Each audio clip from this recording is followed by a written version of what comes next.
మియామిలోమాజీ agent Kiara లక్ష్యం యొక్క స్థావరాన్ని పర్యవేక్షిస్తోంది. ఒక నాయకుడు సైనికుల బృందానికి నాయకత్వం వహిస్తున్నాడు. మరొక భవనంలో ఒక వ్యక్తి కోసం తీవ్రంగా వెతుకుతున్నాడు. వారు స్మోక్ గ్రెనేడ్లతో లోపలికి ప్రవేశించి ప్రతి గదిని వెతికారు, కాని అది వ్యర్థం.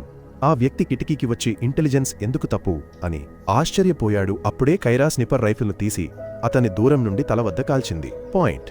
ఆ వ్యక్తి కంప్యూటర్లో సైనికుల బృందం కైరా భర్త ఐజాక్ కోసం వెతుకుతున్నట్లు తేలింది. ఇంతలో మాజీ ఏజెంట్ ఐజాక్ తన 4 ఏళ్ల కొడుకు కేవైని చూసుకుంటున్నాడు. వినికిడి పరికరాన్ని ధరించిన తర్వాత ఐజాక్ కేవై తన శరీరంపై ఉన్న మచ్చలు చెడ్డవారితో పోరాడటం వల్ల వచ్చాయా అని అడగడం వింటాడు. ఐజాక్ ధృవీకరించి కైరా ఇప్పటికీ వారితో పోరాడుతూనే ఉందని వివరించాడు. అందుకే ఆమె వారితో కలిసి ఉండలేకపోతోంది. ఆ రాత్రి కేవై నిద్రపోయిన తర్వాత ఐజాక్ వారి వివాహ పాటను వింటూ ఆ ముఖ్యమైన క్షణాన్ని గుర్తు చేసుకున్నాడు. మరుసటి రోజు ఇంటి నుండి బయలుదేరేటప్పుడు ఐజాక్ ఒక రహస్యమైన కారు దూసుకుపోవడం గమనించాడు. అతను కేవైతో కలిసి నగర కేంద్రంలోకి వెళ్లాడు. కుర్రాడు వెనుక కూర్చుని తన తండ్రికి ఇష్టమైన పాటలు పాడుతున్నాడు. ఐజాక్ పార్కింగ్ చేయడానికి ప్రయత్నిస్తున్నప్పుడు మరొక కారు దారిలో అడ్డుపడి ప్రమాదానికి గురయ్యేలా చేసింది. ఆ డ్రైవర్ కేవలం అవమానకరమైన మాటలు మాట్లాడి వెళ్లిపోయాడు. బ్యాంకులో ఐజాక్ అసంబద్ధమైన ఉపసంహరణ రుసుములను కనుగొని ఉద్యోగితో వాగ్వాదానికి దిగాడు. పాయింట్. ఐజాక్ అజాగ్రత్తగా ఉన్న సమయంలో కేవై అటూ ఇటూ తిరుగుతున్నాడు. అకస్మాత్తుగా 3 దొంగలు భవనంలోకి దూకి పైకప్పుపై కాల్పులు జరిపారు. అందరూ భయపడ్డారు. దొంగలు అందర్నీ బంధించడం ప్రారంభించినప్పుడు ఐజాక్ కేవైని పిలవడానికి ప్రయత్నించాడు, కాని అబ్బాయి కదలడానికి చాలా భయపడిపోయాడు. ఒక దొంగ ఐజాక్ని వెనక్కి వెళ్లమని ఆదేశించాడు, కాని అతను ప్రశాంతంగా ఉండి కనీసం కేవైని తన వద్దకు రానివ్వమని కోరాడు. దొంగ అబ్బాయిపై తుపాకీ గురిపెట్టాడు. వెంటనే ఐజాక్ తన కొడుకును చెవులు మూసుకోమని, కళ్ళు మూసుకోమని చెప్పాడు. ఐజాక్ వెంటనే తన వినికిడి పరికరాన్ని తీసి కొన్ని కదలికలతో దొంగలందరినీ సులభంగా ఓడించి బందీలందరినీ రక్షించాడు. అతను కేవైని ఎత్తుకుని భవనం నుండి బయలుదేరాడు. భద్రతా కెమెరాలు అన్నీ రికార్డు చేశాయని గ్రహించాడు. ఇంతలో మెక్సికోలో G7 సెక్రటరీ జనరల్ జాక్ వార్తలను చూసి ఇన్స్పెక్టర్ జనరల్ కార్యాలయం CIA అధిపతిగా ఉన్నప్పుడు అతని గతాన్ని దర్యాప్తు చేస్తుందని తెలుసుకున్నాడు. అతను గూఢచారి అని అనుమానించారు. అప్పుడే సహాయకుడు ప్యాట్రిక్ ఒక ముఖ్యమైన నివేదికను తెచ్చాడు. కైరా షాడో ఫోర్స్ అనే బృందానికి చెందిన మరొక మాజీ ఏజెంట్ను చంపింది. CIAలో ఉన్నప్పుడు జాక్ షాడో ఫోర్సుకు నాయకత్వం వహించాడని, వారిని రహస్య మిషన్లు చేయడానికి పంపించాడని తేలింది. కైరా మరియు ఐజాక్ ఒకప్పుడు షాడో ఫోర్స్ సభ్యులు, కాని ఇప్పుడు కైరా తన మాజీ సహోద్యోగులను తొలగించే పనిని చేపట్టింది. మొదట ఉన్న 12 మంది సభ్యులలో ఇప్పుడు కేవలం 5 మంది మాత్రమే మిగిలారు. పాయింట్. ఐజాక్ను బ్యాంక్ భద్రతా కెమెరా రికార్డు చేసిందని ప్యాట్రిక్ జాక్కు కూడా తెలియజేశాడు. ఫుటేజ్ని తిరిగి చూసిన జాక్ కేవైని గుర్తించి కైరా గర్భవతి అయినందున వారు జట్టును విడిచిపెట్టారని మరియు వారు తమ కొడుకును రక్షించుకోవాలని కోరుకుంటున్నారని అర్థం చేసుకున్నాడు. జాక్ వారిని పట్టుకోవడానికి మనుషులను పంపి వారి తలలకు $50 మిలియన్ బహుమతిని ప్రకటించాడు. పాయింట్. స్పెయిన్లో ఏజెంట్ అన్నీ తన ప్రియుడు మరియు సహోద్యోగి UNC బాస్కెట్బాల్ ఆడటాన్ని చూస్తోంది. అదే సమయంలో హెడ్ఫోన్ల ద్వారా జాక్ గురించి సమాచారాన్ని పొందుతోంది. UNC మరొక ఆటగాడితో వాగ్వాదంలో చాలా దూకుడుగా మారాడు కాబట్టి అన్నీ అతన్ని పిలిచి వారు రహస్యంగా వ్యవహరించాలని గుర్తుచేసింది. వారిద్దరూ ఇన్స్పెక్టర్ జనరల్ కోసం పనిచేస్తున్నారని మరియు షాడో ఫోర్స్ మాజీ సభ్యులను ట్రాక్ చేస్తున్నారని తేలింది. అప్పుడే అన్నీకి బ్యాంకు నుండి ఫుటేజ్ కూడా అందింది. G7 కమాండ్ సెంటర్ లోజాక్ తన కుంభకోణం గురించి చర్చించడానికి ప్రపంచంలోని అత్యంత ముఖ్యమైన నాయకులను కలుసుకున్నాడు. 8 ఏళ్ల క్రితం US ప్రభుత్వం అతన్ని ప్రపంచవ్యాప్తంగా రహస్య మిషన్లను నిర్వహించడానికి షాడో ఫోర్స్ అనే అత్యంత రహస్య కార్యక్రమానికి నాయకత్వం వహించమని కోరిందని అతను వివరించాడు. ఏజెంట్లు ఐజాక్ మరియు కైరా ప్రేమలో పడ్డారు, కాని ఇది నియమాలను ఉల్లంఘించింది కాబట్టి వారు సంస్థ నుండి వైదొలిగారు. వారు అత్యంత సున్నితమైన గూఢచార సమాచారాన్ని తమతో తీసుకెళ్లారు కాబట్టి వారి కోసం చాలా కాలంగా వారెంట్ ఉంది. ఇటీవల జరిగిన కుంభకోణం కారణంగా జాక్ వారిని తొలగించడాన్ని వేగవంతం చేయడానికి బహుమతిని రెట్టింపు చేశాడు. ఇంతలో ఐజాక్ మరియు కేవై కొలంబియాకు పారిపోయారు. అడవిని దాటిన తర్వాత వారు పాత వరదలు వచ్చిన కలప ఇంటికి చేరుకున్నారు. అక్కడ వారు కొంతకాలం దాక్కుంటారు. పాయింట్. ఐజాక్ తన కొడుకును లోపలికి పంపే ముందు ఆ స్థలం ఖాళీగా ఉందని నిర్ధారించుకున్నాడు. ఆ రాత్రి విందు సమయంలో కేవై ఐజాక్ని అడిగాడు, అతను చెడ్డవారితో పోరాడే ముందు తన వినికిడి పరికరాన్ని ఎందుకు తీసివేశాడు అని. శబ్దం లేకపోవడం వల్ల తాను మరింత దృష్టి పెట్టగలను అని ఐజాక్ వివరించాడు. తన తండ్రి ఎప్పుడైనా చెడ్డవాడా అని కేవై తెలుసుకోవాలనుకున్నాడు. ఐజాక్ గతంలో తాను మరియు కైరా ఇద్దరూ చెడ్డవారే, కాని తమను తాము మంచివారిగా భావించామని చెప్పాడు. పాయింట్. కాని ఇప్పుడు వారు కేవలం సరైన పని చేస్తున్నారు. మియామిలో కైరాకు బ్యాంక్ నుండి ఫుటేజ్ కూడా అందింది మరియు చాలా కాలం తర్వాత తన కొడుకును చూసి భావోద్వేగానికి లోనైంది. ఆమె 4 సంవత్సరాల క్రితం ఒక రాత్రిని గుర్తు చేసుకుంది. ఆమె ఐజాక్ గాయాలను చూసుకుంటున్నప్పుడు వారు సంస్థను విడిచిపెట్టారు, కాని జాక్ మనుషులు ఇంకా వారిని వెంటాడుతున్నారు. ఇది కేవైని ప్రమాదంలో పడేసింది. పాయింట్.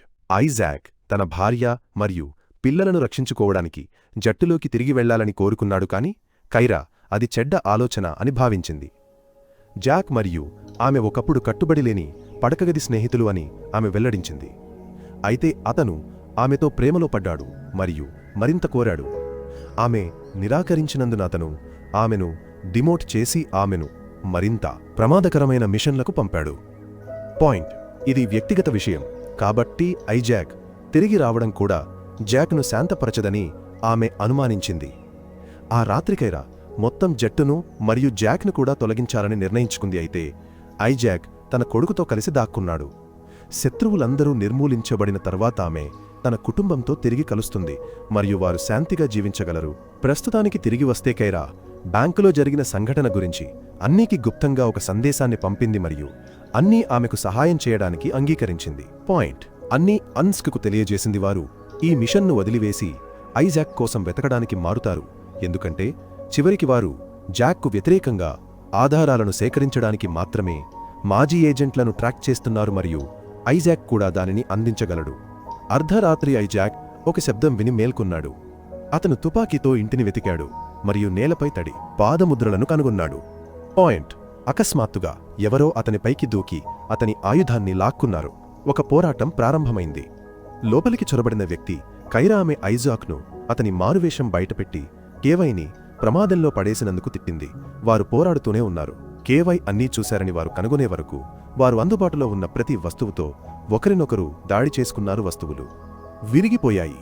పాయింట్. మొదట అబ్బాయి కైరాను గుర్తించలేదు, కాని ఆమె తన తల్లి అని చెప్పినప్పుడు అతను చివరికి ఆమెను కౌగిలించుకుని ఆమెను చాలా మిస్ అయ్యాడని చెప్పాడు. ఇంతలో జాక్ షాడో ఫోర్స్ మిగిలిన సభ్యులను తన ఇంటి వద్దకు సమావేశపరిచి కైరా మరియు ఐజాక్ కోసం బహుమతి 100 మిలియన్లకు రెట్టింపైందని ప్రకటించాడు. మిషన్ను నిర్వహించడానికి వారికి అవసరమైన ప్రతిదాన్ని అందించాలని కూడా అతను ప్రతిపాదించాడు.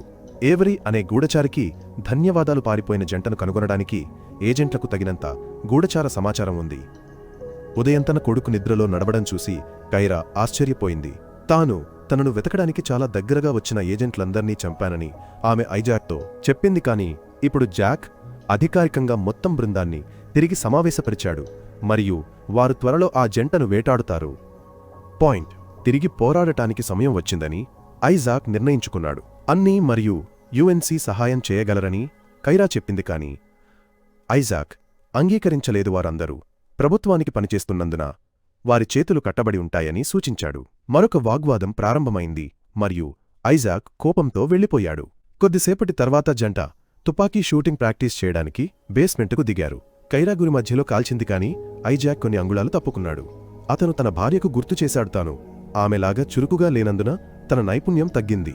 అయితే కైరా అతన్ని ఆట పట్టిస్తూనే ఉంది. అతను ఎప్పుడూ చెడ్డ షూటర్ అని చెప్పి అతని మిస్ షాట్లలో ఒకటి వల్ల కలిగిన తన భుజంపై ఉన్న మచ్చను చూపించింది. పాయింట్. ఆమె వెళ్లిపోయిన తర్వాత ఐజాక్ మళ్లీ కాల్పులు జరిపాడు మరియు ఈసారి అతను గురి మధ్యలో కాల్చాడు. ఆ తర్వాత ఐజాక్ అన్నీ మరియు యుఎన్సితో కలిసి పనిచేయడానికి అంగీకరించాడు. కాబట్టి కైరా ఆమె తెచ్చిన శక్తివంతమైన వ్యూహాత్మక వాహనాన్ని అతనికి చూపింది. అన్నీ సంప్రదించే వరకు వారు వేచి ఉండాలి, కాబట్టి వేచి ఉన్న సమయంలో వారు నిరంతరం కదులుతూ ఉండాలి. త్వరలో అన్నీ మరియు యుఎన్సి కొలంబియాకు విమానంలో వెళ్లారు. విమానంలో అన్నీ షాడో ఫోర్స్ ఏజెంట్పై ఉంచిన రహస్య కెమెరాను పర్యవేక్షించింది మరియు అతను అక్రమ కార్యకలాపాల నుండి వాతావరణం గురించి మాట్లాడటానికి అంశాన్ని మార్చాడని గమనించింది. అతనికి ఎవరైనా సమాచారం ఇచ్చారా అని ఆమె ఆశ్చర్యపోయింది. కాని యుఎన్సి ఆ వ్యక్తి కేవలం తన గుర్తింపును దాచడానికి ప్రయత్నిస్తున్నాడని అనుకున్నాడు. పాయింట్. కారులో కైరా మరియు కేవై ఐజాక్కు ఇష్టమైన పాటను పాడారు. అయితే వారు అంత బాగా పాడలేదు, కాబట్టి అతను ఒకవైపు వినికిడి పరికరాన్ని ఆపివేయవలసి వచ్చింది. కారు పొగమంచు ప్రాంతంలోకి ప్రవేశించినప్పుడు రాడార్ వారిని అనుసరిస్తున్న ఇతర వాహనాలను గుర్తించింది. కైరా వెంటనే కేవైని ఒక రహస్య కంపార్ట్మెంట్లో దాచింది. తల్లిదండ్రులు కొందరు చెడ్డవారితో వ్యవహరిస్తున్నప్పుడు ఓపికగా వేచి ఉండమని అబ్బాయికి చెప్పింది. పాయింట్. వారు కనెక్ట్ అయి ఉండటానికి ఆమె అబ్బాయికి హెడ్ఫోన్లు కూడా ఇచ్చింది. కేవై ఇప్పుడు సురక్షితంగా ఉన్నాడు. ఐజాక్ వేగంగా డ్రైవ్ చేయడం ప్రారంభించాడు. శత్రువులు వారిని రెండు వైపుల నుండి చుట్టుముట్టారు. వారు మోటార్ సైకిళ్లపై ఉన్న 6 పురుషులుగా తేలింది. వారు మంటలతో కాల్పులు జరిపారు. కారు అద్దాలను పగలగొట్టారు. ఒక మంట హుడ్కు తగిలింది మరియు ఐజాక్ క్షణికంగా దృష్టిని కోల్పోయాడు. మరొక కారు వారిని పట్టుకోవడానికి వీలు కల్పించింది. అకస్మాత్తుగా ఒక ట్రక్కు దూసుకువచ్చి ఆ కారును నాశనం చేసింది. ఆపై జంట కారును వెనుక నుండి ఢీకొట్టింది.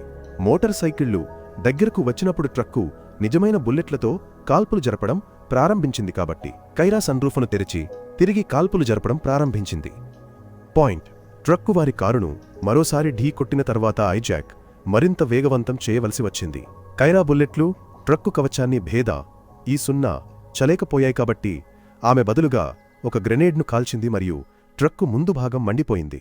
ఐజాక్ పక్కకు మళ్లించాడు మరియు ట్రక్కు వారి పక్కకు వచ్చింది. కైరా ట్రక్కు వెనుక భాగాన్ని కూడా కాల్చడానికి వీలు కల్పించింది. పాయింట్. వెంటనే ట్రక్కు పేలిపోయింది మరియు ఐజాక్ పేలుడు చుట్టూ కారు నడిపాడు. దురదృష్టవశాత్తు రోడ్డు మూసివేయబడింది మరియు మరెందరో సిద్ధంగా ఉన్న తుపాకులతో వారికోసం వేచి ఉన్నారు. ఒక బుల్లెట్ టైర్ను ధ్వంసం చేసింది మరియు కారు కొండవైపుకు చేరుకునే వరకు రోడ్డుపై జారింది. అక్కడ అది కిందకు దొర్లి నదిలోకి పడింది. కొద్దిసేపటి తర్వాత జాక్ బృందం మొత్తం నదిలో మృతదేహాల కోసం వెతుకుతోంది. అయితే కుటుంబం తప్పించుకుని అడవిలో దాక్కున్నారు. 3 పాడుబడిన గనిలో దాక్కున్నారు మరియు తమ స్థానాన్ని లీక్ చేసిన ఒక అంతర్గత వ్యక్తి ఉండాలి అని ఆ జంట అంగీకరించింది. తాను ఎప్పుడూ వారిని ట్రాక్ చేస్తున్నానని కైరా ఐజాక్తో చెప్పింది మరియు తాను ఒక గుంపులో ఆమె తన మెడను తాకడం తనకు తెలుసు అని ఐజాక్ ధృవీకరించాడు. పాయింట్. మరుసటి ఉదయం ఐజాక్ నిద్రలేచి కైరా వెళ్లిపోవడం చూశాడు. ఇంతలో జాక్ తన బృందం మృతదేహాలను కనుగొనలేకపోయినందుకు కోపంగా ఉన్నాడు. అంటే ఆ జంట ఇప్పటికీ సజీవంగా ఉంది. ప్యాట్రిక్ మరియు పార్కర్ను కొట్టి అతను తన కోపాన్ని ప్రదర్శించాడు. వారు తమను తాము రక్షించుకోవడానికి ప్రయత్నించారు. అయితే జాక్ ఇప్పటికీ ఒక గొప్ప యోధుడు మరియు వారిద్దరిని తొలగించే ముందు వారిని సులభంగా ఓడించాడు. పాయింట్. అప్పుడే ఐజాక్ మరియు కైరా గురించి సమాచారం ఉన్న ఎవరి నుండి జాక్కు కాల్ వచ్చింది. జాక్ ప్యాట్రిక్ మరియు పార్కర్ను తిరిగి నియమించుకుని వారిని బయలుదేరమని చెప్పాడు. విమానంలో కైరా నుండి కాల్ రావడంతో జాక్ ఆశ్చర్యపోయాడు మరియు తన మనుషులను కాల్ను ట్రాక్ చేయమని కోరాడు. వారు ప్రైవేట్గా సమస్యను పరిష్కరించడానికి ఆమెను తన ప్రైవేట్ ద్వీపంలో కలవాలని ఆమె ప్రతిపాదించింది. కానీ అతను అంగీకరించకపోతే లేదా తన కుటుంబాన్ని బెదిరించడం కొనసాగిస్తే ఆమె తన రహస్యాలన్నింటినీ ప్రభుత్వానికి వెల్లడిస్తుంది. పాయింట్. జాక్ కలవడానికి అంగీకరించిన తర్వాత కైరా ఫోన్ను విసిరివేసి ఒక పడవలో ఎక్కింది. వీధిలో అన్నీ మరియు యుఎన్సీ కారులో ఎక్కారు మరియు ఐజాక్ వెనుక సీట్లో తుపాకీతో మరియు కేవై పక్కన కనిపించడంతో వారు షాక్ అయ్యారు.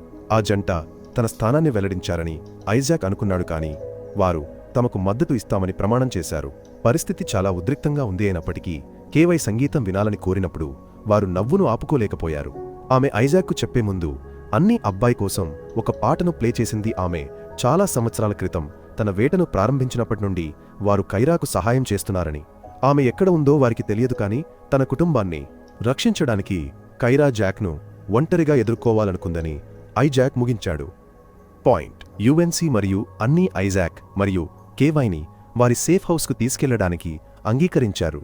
ప్రైవేట్ ద్వీపంలో ప్యాట్రిక్ మరియు పార్కర్ కైరా జాక్ను కలవడానికి ముందు ఆమె ఆయుధాలు తీసుకెళ్లడం లేదని నిర్ధారించుకున్నారు. ఆమె అతనిని ముద్దుగా మాట్లాడటం ప్రారంభించింది మరియు దగ్గరకు వచ్చింది. గోప్యతను కోరింది. కాబట్టి జాక్ తన మనుషులను గది నుండి బయలుదేరమని ఆదేశించాడు. పాయింట్. ఆమె అతని జాకెట్లో దాచిన తుపాకీని దొంగిలించడానికి మాత్రమే కైరా ప్రేమగా నటించింది.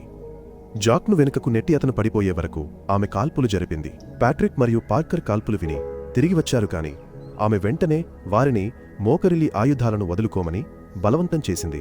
దురదృష్టవశాత్తు జాక్ తన షర్ట్ కింద బుల్లెట్ ప్రూఫ్ వెస్ట్ ధరించినందున బానే ఉన్నాడు.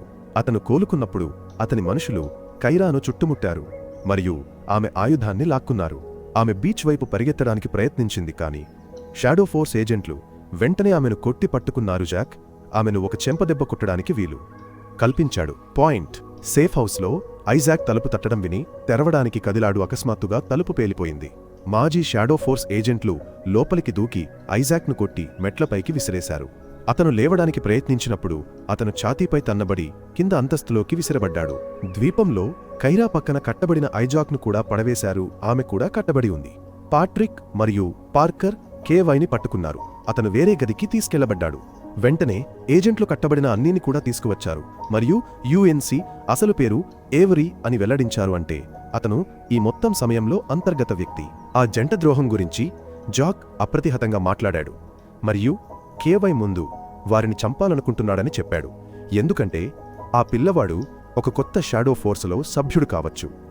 జాక్ తన అధికారాన్ని దుర్వినియోగం చేసి ఆమెను ఒక సంబంధంలోకి నెట్టివేసి ఆమెను వెర్రీ మిషన్లకు ఎలా పంపించాడో ఇతర ఏజెంట్లకు చెప్పినప్పుడు కైరా ఏడ్చింది. అప్పుడే పాట్రిక్ మరియు పార్కర్ అబ్బాయి లేకుండా తిరిగి వచ్చారు. వారు జాక్పై తుపాకులు గురిపెట్టారు. వారు ప్రభుత్వ రహస్య ఏజెంట్లు అని వెల్లడించారు. అదే సమయంలో ఇతర అంగరక్షకులను ఆయుధాలు వదులుకోమని బలవంతం చేశారు. అన్నీ నవ్వింది.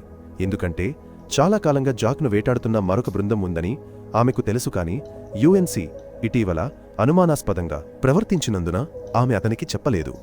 పాయింట్. షాడో ఫోర్స్ ఏజెంట్లలో ఒకరు తన ఆయుధాన్ని తీసుకోవడానికి ప్రయత్నించినప్పుడు పార్కర్ వెంటనే అతని తల వద్ద కాల్చాడు. అన్నీ ఐజాక్ మరియు కైరా నవ్వారు. ఇతర షాడో ఫోర్స్ ఏజెంట్లు ఒకరినొకరు చూసుకుని తుపాకులను పట్టుకున్నారు. వారిలో ఒకరు గ్రెనేడ్ను విసిరారు. ముగ్గురు వీరులు దీనిని చూసి కప్పులోకి దూకారు. అందరూ కాల్పులు జరపడం ప్రారంభించడంతో గందరగోళం చెలరేగింది మరియు పాట్రిక్ త్వరగా కాల్చి చంపబడ్డాడు. జాక్కు వీపులో కాల్పులు తగిలి దాక్కోవడానికి పారిపోవలసి వచ్చింది. అన్నీ ఒక ఏజెంట్పైకి దూకి అతని సొంత కత్తితో అతన్ని పొడిచింది. కైరా మరియు ఐజాక్ అంగరక్షకులు ఇంతకుముందు పడవేసిన ఆయుధాలను తీసుకున్నారు మరియు పార్కర్తో కలిసి తిరిగి కాల్పులు జరిపారు. అతని గుండ్లన్నీ అయిపోయినప్పుడు అతని తుంటికి గాయమైంది. పాయింట్. తరువాత అన్నీ అతనికి మరిన్ని గుండ్లను తెచ్చి కేవైని ఎక్కడ ఉన్నాడో చెప్పమని అడిగింది. తద్వారా పార్కర్ జాక్ను చూసుకుంటున్నప్పుడు ఆమె అబ్బాయిని రక్షించగలదు. యుఎన్సి డబ్బు సంచితో తప్పించుకోవడానికి గందరగోళాన్ని ఉపయోగించుకున్నాడు. పార్కర్ కోలుకున్నప్పుడు మరొక ఏజెంట్ అతనిపై దాడి చేసి నేలపై పోరాటం ప్రారంభించాడు. వారిద్దరూ చాలా దెబ్బలు మార్పిడి చేసుకున్నారు మరియు ఆ మహిళా ఏజెంట్ అతనిని పొడిచింది. కాని ఇప్పుడు ఆమె తుపాకీని లాక్కొని ఆమె తలవద్ద కాల్చడానికి పార్కర్కు తగినంత దగ్గరగా ఉంది. గదిలో మరొక మహిళా ఏజెంట్ పరిస్థితి బాగాలేదని చూసి వెళ్లిపోయింది. పడిపోయిన ఒక వ్యక్తికి మరొక గ్రెనేడ్ ఉందని కైరా గమనించింది. కాబట్టి ఆమె దానిని కాల్చి ఒక పెద్ద పేలుడును సృష్టించింది. పాయింట్. ఆమె మరియు ఐజాక్ బయటికి దూకారు. అయితే చివరి ఇద్దరు ఏజెంట్లు తీవ్రంగా గాయపడ్డారు. కాబట్టి వారు కూడా పారిపోయారు. జాక్ కప్పు నుండి బయటికి వచ్చినప్పుడు పార్కర్ అతనిని వెనుక నుండి కాల్చడానికి ప్రయత్నించాడు మరియు మళ్లీ గుండ్లన్నీ అయిపోయాయి. జాక్ అతనిని చంపడానికి తిరిగి కాల్చాడు. కాని అతని గుండ్లన్నీ కూడా అయిపోయాయి మరియు అతనిని చంపలేకపోయాడు. కాబట్టి అతను వెళ్లిపోయాడు. పాయింట్. ఇంతలో యుఎన్సి పడవ వద్దకు వెళ్లడానికి ప్రయత్నించాడు మరియు కేవైని కనుగొన్నాడు. అతను అతనిని చెడ్డవాడని పిలిచాడు. ఈ పరధ్యానమన్నీ యుఎన్సి వెనుకకు చేరి అతనిని గొంతుపట్టి పట్టుకోవడానికి వీలు కల్పించింది. అదే సమయంలో కేవైని మూలలో వేచి ఉండమని చెప్పింది. తరువాత అన్నీ అంకిని కొట్టడం ప్రారంభించింది. కేవై ఇప్పటికీ చూస్తున్నాడని తెలియకుండా కైరా ఇంట్లో మహిళా ఏజెంట్ను కనుగొంది మరియు వారు చేతి పోరాటం చేయాలని నిర్ణయించుకునే ముందు ఒకరినొకరు కాల్చుకున్నారు. వారు గోడల గుండా దూకి చెక్క నేలపై యుద్ధాన్ని కొనసాగించారు. కైరా కత్తిని తీసుకుని దానితో శత్రువు మెడను పొడిచి ఆమెను తన్ని పడేసే వరకు వరుసగా పంచులు మరియు కిక్లను మార్పిడి చేసుకున్నారు. అదే సమయం లో ఐజాక్ ఒడ్డున ఇద్దరు ఏజెంట్లు తప్పించుకోవడానికి ప్రయత్నిస్తున్నట్లు కనుగొన్నాడు మరియు వారిని తనను వెంబడించడానికి ప్రలోభపెట్టడానికి వారి డబ్బు సంచిపై కాల్చాడు. అతను ఒక గోడ వెనుక వేచి ఉండివారు కాల్పులు జరపడానికి తగినంత దగ్గరకు వచ్చే వరకు వారి నీడలను చూశాడు.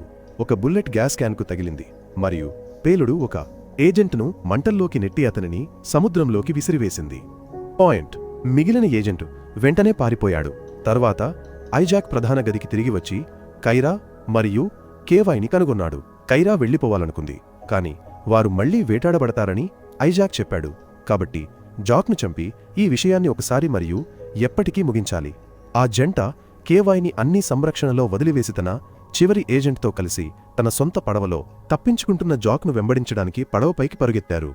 పాయింట్. రెండు పడవలు భయంకరమైన వేగంతో నడుస్తూ ఒకేసారి కాల్పులు జరపడంతో ఒక చేజింగ్ ప్రారంభమైంది. చాలాసార్లు మోసం చేసిన తర్వాత జాక్ తన పడవను కైరా పడవలోకి నెట్టడం ప్రారంభించాడు. ఐజాక్ పడిపోయాడు. అతను పడవ అంచుకు పట్టుకుని తిరిగి ఎక్కే ముందు మరికొన్ని షాట్లు కాల్చాడు. కైరా కూడా పడవను నడుపుతూ కాల్పులు జరిపింది. ఇది జాక్ను పరధ్యానం చేసింది. వెంటనే అతని పడవ మరొక ఓడను ఢీకొట్టింది మరియు ఆ ప్రభావం వల్ల అది ఒడ్డుకు ఎగిరింది. అక్కడ అది ఢీకొన్నప్పుడు పేలిపోయింది. వారి శత్రువులు పేలుడు నుండి తప్పించుకున్నారేమోననియా జంట కూడా వారి కోసం వెతకడానికి ఒడ్డుకు వచ్చారు. ఐజాక్ అడవిలోకి వెళ్లి చివరి ఏజెంట్ను కనుగొన్నాడు. కొన్ని కాల్పుల తర్వాత వారు చేతి పోరాటం ప్రారంభించారు. చాలా పెనుగులాట జరిగింది మరియు ఆ ఏజెంట్ ఐజాక్ను ఒక చెట్టుకు విసిరివేశాడు. కాని అతను ఎప్పుడూ వదులుకోలేదు మరియు పోరాడుతూనే ఉన్నాడు. ఇది ఏజెంట్ను కత్తిని తీయవలసి వచ్చింది. ఐజాక్ తన వినికిడి పరికరాన్ని తీసివేశాడు. ఇది అతనికి మరింత ప్రభావవంతంగా పోరాడటానికి సహాయపడింది మరియు ఆ వ్యక్తిని ఓడించాడు. అతను పొడిచి చంపబడ్డాడు. దగ్గరలో ఒక వివాహ విందు జరుగుతోంది కాబట్టి జాక్ లోపలికి దూకి గుంపును పరుగెత్తించడానికి పైకప్పుపై కాల్పులు జరిపాడు. కైరా కాల్పులు మరియు అరుపులు విని వాటిని వివాహ వేదికకు అనుసరించింది. అక్కడ ఆమె జాక్ మద్యం తాగుతూ కనిపించింది. పాయింట్: ఆమె అలంకరణలపై కాల్చింది కైరాను వెనుకకు నెట్టిన ఒక చిన్న పేలుడును సృష్టించింది. ఆమె త్వరగా కోలుకుని జాక్తో పోరాడటం ప్రారంభించింది.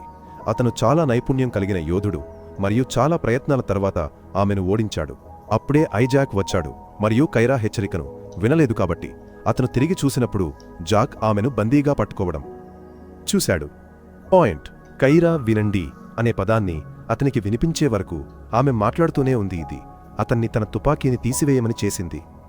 అతను కూడా తన వినికిడి పరికరాన్ని ధరించి వారి వివాహ పాట స్పీకర్లలో ప్లే అవుతోందని కనుగొన్నాడు. తరువాత కైరా అతనిని కాల్పులు జరపడానికి సంకేతంగా తన భుజాన్ని చూసింది.